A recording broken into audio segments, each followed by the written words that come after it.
and I didn't know how I was gonna, pay my rent and provide for my children or just do anything. So I was just at a very, very low point. Um, at that very moment, I remember seeing repetitive numbers, and when those things came up, and I do blame when you don't have the understanding, when you don't know the word of God, it's very easy to fall into these things, especially when you're in despair and you feel like you just need anything. You're trying to look for answers anywhere.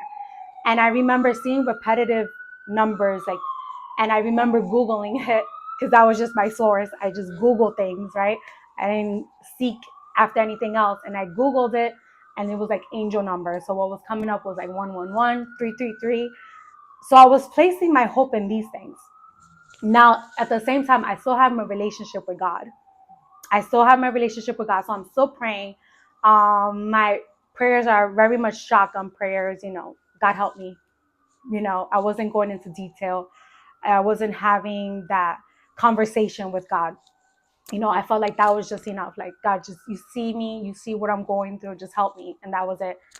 At the same time, as these things are happening with the numbers, I'm myself am trying to find my own way to resolve the situation at my home, being that I felt like there were spirits there and demonic activity.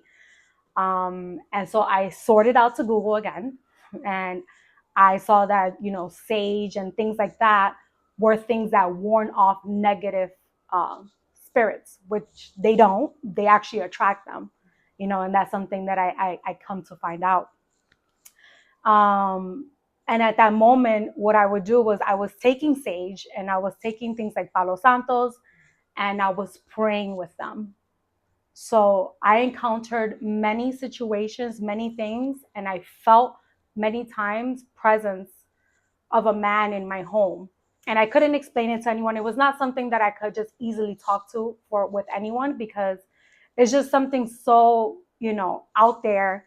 And but at the same time, my mom did visit me and she did feel the same way. So, but it was still something that nobody had the answers to. So even though she felt it, it wasn't something that she would say, you need to pray to God, or you need to start doing prayers in the house, or there's the Psalms that you could go to, nothing like that, or just basically move at that point. But I stood there.